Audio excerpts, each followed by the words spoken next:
नमस्कार, कैसे हैं आप सब। आई होप कि आप सभी अच्छे होंगे। मैं Sangeeta from Learnohub, the free learning platform, जहां आप पढ़ सकते हैं math science SST absolutely free at learnohub.com।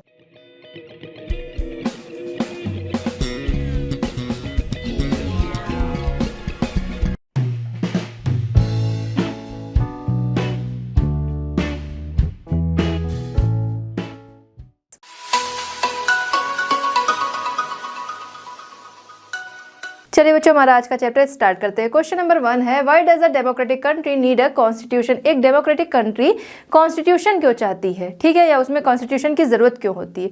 तो देखिए, हमारा देश आज़ाद हुआ, उसके बाद हुआ कि एक कॉन्स्टिट्यूशन की ज़रूरत है, ठीक है। लेकिन वो जो कॉन्स्टिट्यूशन है उसमें क्या है, हमारी कुछ बेसिक नीड्स जो है, या फिर कह सकते हैं हमारी ज़रूरतें जो हम चाहते हैं कि हमारी सोसाइटी में होनी चाहिए।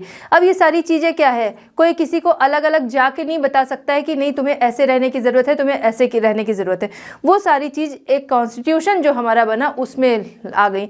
यानी कि कॉन्स्टिट्यूशन जो है वो हमारी एक रूल बुक है जिसके अकॉर्डिंग हमें चलना चाहिए, या जिसके अकॉर्डिंग हमें चलना होता है, ठीक है। कॉन्स्टिट्यूशन एक रूल बुक है जिसके अकॉर्डिंग हमें चलना होता है, जिसमें नियम कायदे कानून है, जिससे कि समाज जो है, हमारी सोसाइटी जो है, सही तरीके से चल सके, ठीक। अब कॉन्स्टिट्यूशन जो है वो ज़रूरी क्यों है डेमोक्रेटिक कंट्री के लिए। अगर कॉन्स्टिट्यूशन नहीं होगा तो सभी क्या है, अपने अकॉर्डिंग काम करने लगेंगे, या फिर हमने क्या किया कि हमारी जो कंट्री है डेमोक्रेटिक कंट्री है, तो उसमें हमने क्या किया, किसी पर्सन को हमने इलेक्ट करके देश पे शासन करने के लिए हमने उसे इलेक्ट कर दिया, ठीक है। हम सभी ने वोट किया, वो इलेक्ट होके वो पर्सन क्या है, देश पे शासन कर रहा है, कंट्री पे शासन कर रहा है। लेकिन अगर ये कॉन्स्टिट्यूशन ना हो, नियम कानून ना हो, तो ज़रूर उसे पब्लिक ने वोट देकर और उसको इलेक्ट करवाया हो, लेकिन वो क्या कर सकता है, अपने अकॉर्डिंग चीज़ों को चला सकता है, अपनी मर्जी को थोप सकता है। इन सभी के लिए कॉन्स्टिट्यूशन जो है, यानी कि वो रूल बुक जो है वो ज़रूरी है, ठीक है। चलिए, in deciding the political system of the country, ठीक है, पॉलिटिकल सिस्टम को डिसाइड करने के लिए, पॉलिटिकल सिस्टम देश को कैसे चलाना है, किनके हाथों में कौन सी चीज़ें होनी चाहिए। देखिए, इसीलिए क्या है कि सभी मिनिस्ट्री है अलग अलग लोगों के हाथ में है, कि एक पर्टिकुलर पर्सन जो है वो एक डिपार्टमेंट को देखेगा, ठीक है। जैसे कि एजुकेशन है, एजुकेशन को एजुकेशन मिनिस्टर देखेगा, हेल्थ मिनिस्टर देखेगा, है ना। तो सिस्टम से चीज़ों को चलाने के लिए ज़रूरी है, ठीक है। ये डिसाइड करता है पॉलिटिकल सिस्टम को कंट्री के।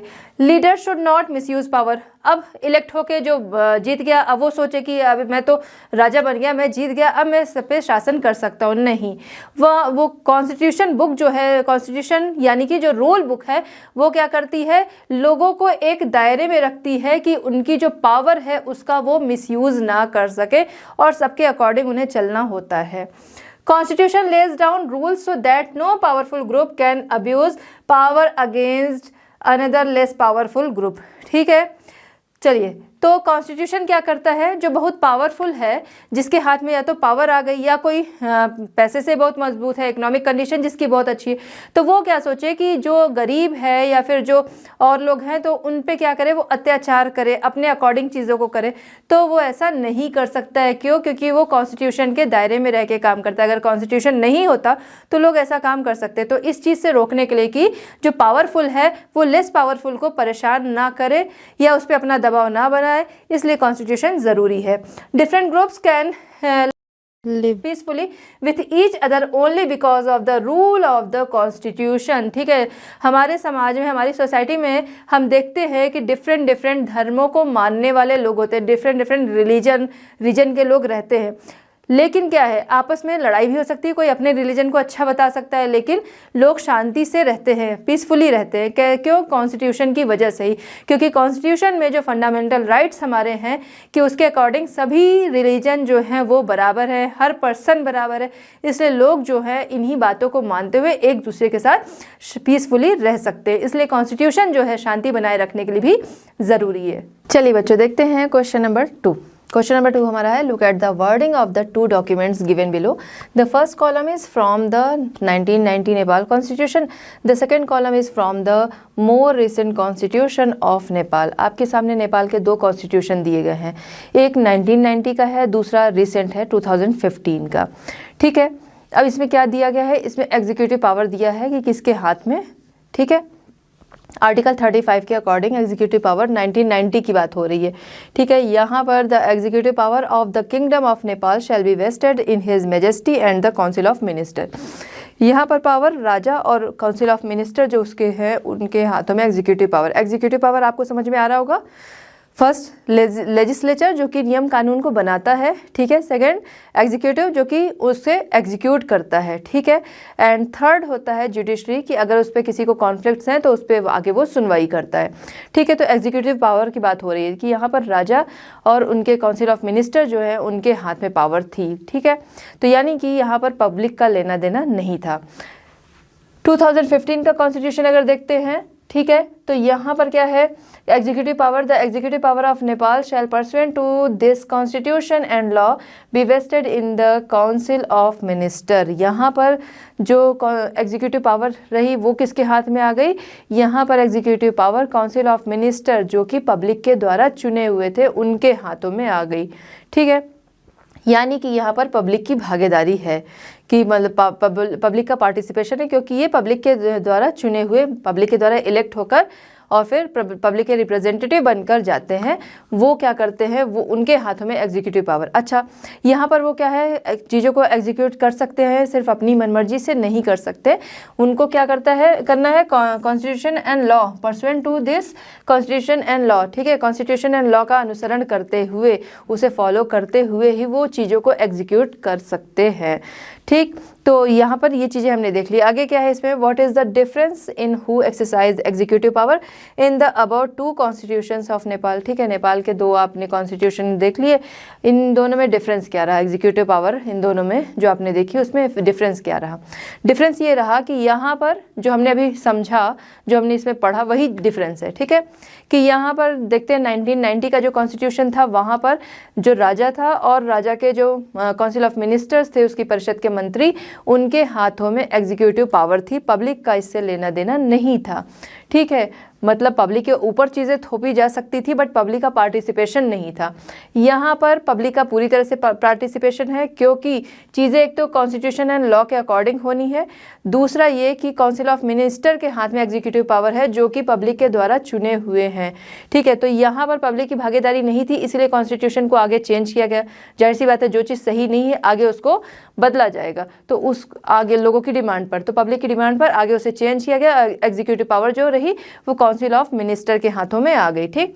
Difference, according to article 35 of Nepal in 1990 the executive power of the country were in the hands of the king and his council of ministers, ठीक है, समझ में आ गया था आपको।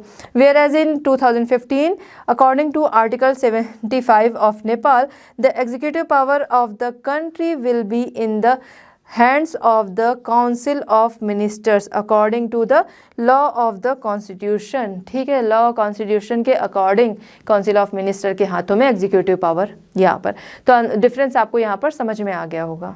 चलिए बच्चों, देखते हैं क्वेश्चन नंबर 3। क्वेश्चन नंबर 3 हमारा है, what would happen if there were no restrictions on the power of elected representatives, ठीक है।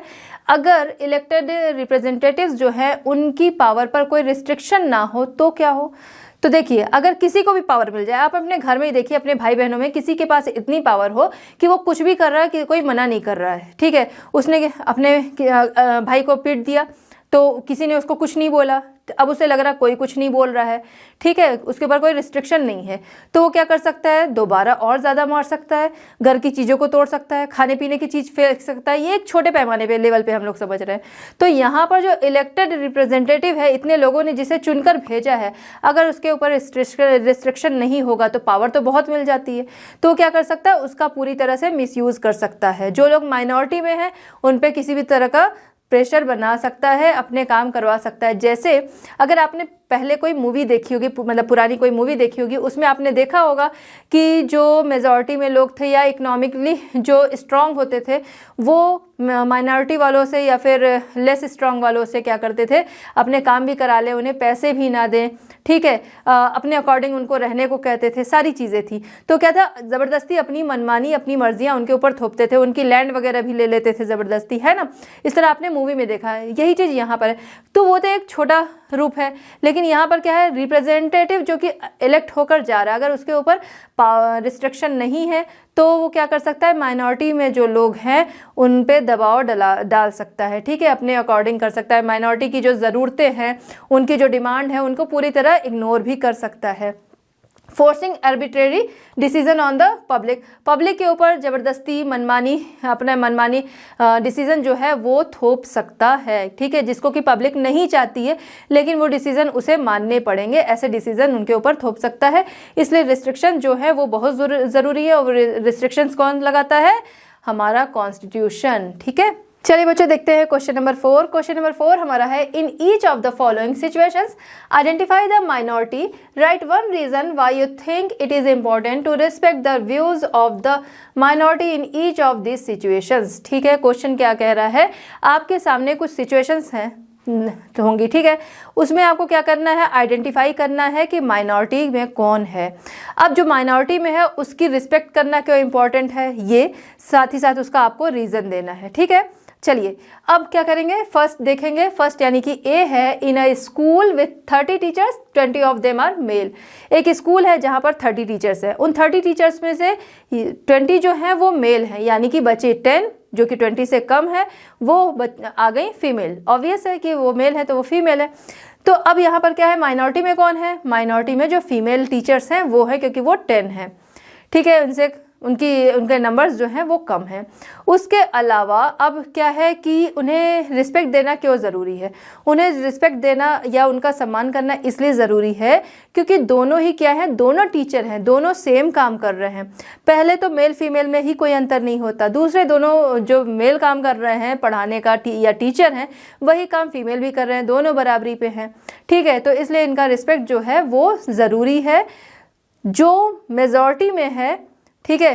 क्यों, क्योंकि जो मेजॉरिटी में है ऐसा ना हो वो कुछ ऐसे डिसीज़न ले कि जो माइनॉरिटी में है यानी कि फीमेल, ठीक है, मेजॉरिटी यानी कि मेल जो है वो ऐसे डिसीज़न ना ले जो कि कंफर्टेबल ना हो फीमेल के लिए, ठीक है। इसलिए माइनॉरिटी में जो है तो उसको भी सम्मान देना ज़रूरी होता है, उसकी बातों को भी सुनना चाहिए, उसको भी चांस देना चाहिए कि वो अपनी बातें रख सके, ठीक है। Female teachers are a minority, it is necessary to respect her views because she is also working equality as a teacher in front of the majority. Instead of ignoring their views, their facilities should also be taken care of, ठीक है। तो उनके लिए भी हो सकता है ना कि वो सिचुएशन जो है उनके लिए कंफर्टेबल ना हो, तो इसलिए दोनों की ही बातें वहाँ पर होनी ज़रूरी है। नेक्स्ट है बी है, in a city 5% of the population are Buddhist. एक सिटी है जहाँ पर 5% जो पॉपुलेशन है वो बुद्धिस्ट है, ठीक है। तो माइनॉरिटी में कौन हो गया, माइनॉरिटी में बुद्धिस्ट हो गए, जो कि 5% ही आ रहा है, ठीक है, तो वो बुद्धिस्ट हो गए। अच्छा, अब उन्हें रिस्पेक्ट देना क्यों ज़रूरी है, रिस्पेक्ट देना इसलिए ज़रूरी है, सबसे पहली चीज़ कि हमारी जो कंट्री है वो एक धर्म निरपेक्ष राष्ट्र है, ठीक है। हमारे यहाँ सभी रिलीजन को बराबरी का दर्जा दिया गया है, ठीक है, बराबरी के लेवल पे सभी रिलीजन को माना गया है। इसलिए यहाँ पर माइनॉरिटी और मेजॉरिटी की बात नहीं है, सबकी बातों को सुनना चाहिए। अगर ऐसा नहीं करते हैं तो हो सकता है कुछ ऐसे डिसीजंस ले लिए जाएं जो उनके लिए अच्छे ना हो, तो इसलिए सभी इम्पॉर्टेंट है, सबकी बातों को, सबके रिलीजन को ध्यान में रखना ज़रूरी है। Buddhist are a minority, respecting their views is important because all religions are equal in our country. Being a small percentage, their religious sentiments should not be insulted, ठीक है। तो ज़रूर उनका जो परसेंट कम है लेकिन उनकी भावनाओं को, उनके सेंटिमेंट्स को भी ध्यान में रखना ज़रूरी है। चलिए बच्चों देखते हैं क्वेश्चन नंबर 4 का सी है यहाँ पर, in a factory mess for all employees 80% are vegetarians, ठीक है। एक फैक्ट्री मेस में सभी एम्प्लॉयज़ में से 80% जो हैं वो क्या हैं, वेजिटेरियन है, यानी कि यहाँ पर माइनॉरिटी में कौन है, यहाँ पर माइनॉरिटी में है जो कि मांसाहारी है या कार्निवरस जो हैं वो माइनॉरिटी में है, यानी कि 20%, ठीक है। चलिए अब क्यों ज़रूरी है उनकी रिस्पेक्ट, क्योंकि जो फूड है, देखिए फूड जो है वो या तो वेजिटेरियन है, ठीक है, या नॉन वेजिटेरियन है। तो जब नॉन वेजिटेरियन और वेजिटेरियन दोनों ही तरह के फूड है, जिसकी जो पसंद है वो अपनी पसंद की चीज़ें खा सकता है।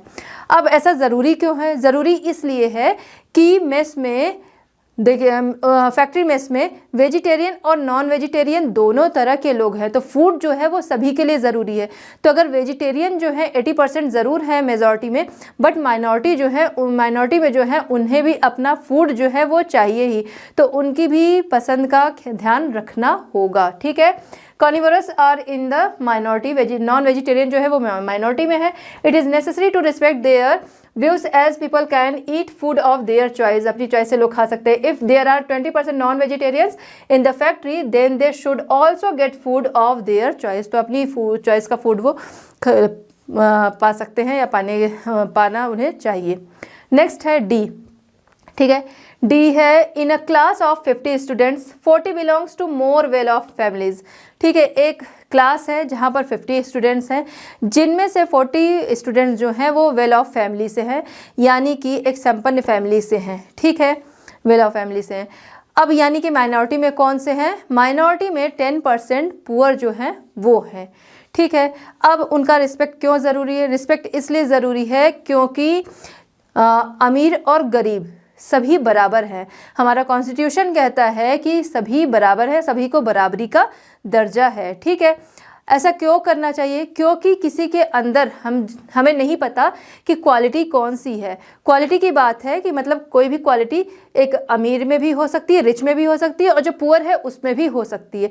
तो इसलिए रिस्पेक्ट जो है वो दोनों की ही ज़रूरी है, चाहे कोई पुअर है और चाहे कोई रिच है। ठीक है, poor students are a minority, their views are important to be respected as everyone, जैसे सबकी रिस्पेक्ट होती है उनकी भी होनी चाहिए। शुड गेट इक्वल अपॉर्चुनिटीज़, उनको बराबर की अब इक्वल अपॉर्चुनिटीज़ जो है वो मिलनी चाहिए, क्योंकि एनीवन कैन हैव टैलेंट, कोई भी टैलेंटेड उसमें से हो सकता है। तो इसलिए पुअर एंड रिच का ध्यान न रखते हुए सभी को बराबरी का रिस्पेक्ट देना चाहिए। चलिए बच्चों देखते हैं क्वेश्चन नंबर 5। क्वेश्चन नंबर 5 हमारा है the column on the left list some of the key features of the Indian constitution, in the other columns write 2 sentences in your own words on why you think this feature is important। Question क्या कह रहा है? आपके सामने 2 columns हैं, 1 column पे की features हैं, अदर कॉलम पे क्या है कि आपको उनके लिए 2 सेंटेंसेस जो हैं वो लिखने हैं। की फीचर्स क्या हैं? Federalism, separation of power, fundamental rights and parliament form of government. ठीक है, तो सबसे पहले बात करेंगे फेडरलिज्म। फेडरलिज्म क्यों ज़रूरी है? क्योंकि जो एक गवर्नमेंट जो है वो क्या कर सकती है, वो पूरी कंट्री पे नज़र सही तरीके से नहीं रख सकती या पूरी कंट्री को हैंडल नहीं कर सकती, इसलिए उनकी पावर को क्या किया जाता है कि चीज़ें जो है सही तरीके से हैंडल कर हो सके, इसलिए 3 लेवल पे उन्हें डिवाइड किया गया है। फर्स्ट क्या है आपका? Local government, state government and central government. Central government जो कि पावर में है, ठीक है, जो कि क्या करती है, पूरी कंट्री पे नज़र रखती है, लेकिन कोई भी चीज़ जो है वो पास का पर्सन जो है वो ज़्यादा सही तरीके से देख सकता है। ठीक है, तो इसके लिए क्या है? State government. जैसे कोई चीज़ बहुत दूर पे कोई पॉइंट है, ठीक है, कोई बहुत दूर वाला पर्सन जो है उस पॉइंट को नहीं देख पा रहा है, ठीक, वो हो गई आपकी गवर्नमेंट, आपकी सेंट्रल गवर्नमेंट।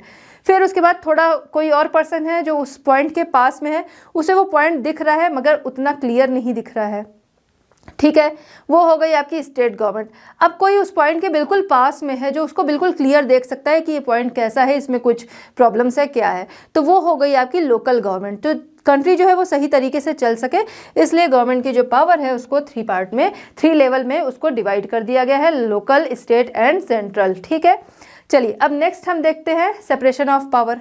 ठीक है, सेपरेशन ऑफ पावर की बात करें तो यहाँ भी यही चीज़ है कि गवर्नमेंट जो है, जो सेंट्रल में बैठा हुआ है, वो सारी चीज़ों को ही नहीं संभाल सकता है, तो इसलिए क्या है, पावर का सेपरेशन किया गया है कि कोई जो है वो रूल्स को बनाएगा, कोई उन रूल्स को देखेगा कि ये आगे से एग्जीक्यूट किया जाए नहीं किया जाए, ठीक है, फिर उसके आगे कोई बैठा है कि जो एग्जीक्यूट हो गया है रूल वो सही है या नहीं सही है, ठीक है, या फिर उस पर लोगों की डिमांड है कि इस रूल को हटाया जाए तो वो उसे हटाने का काम करेगा, उसे लाया जाए तो उसे लाने का काम करेगा, ठीक है, मतलब कि उसके लिए वो क्या करेगा, जजमेंट देगा।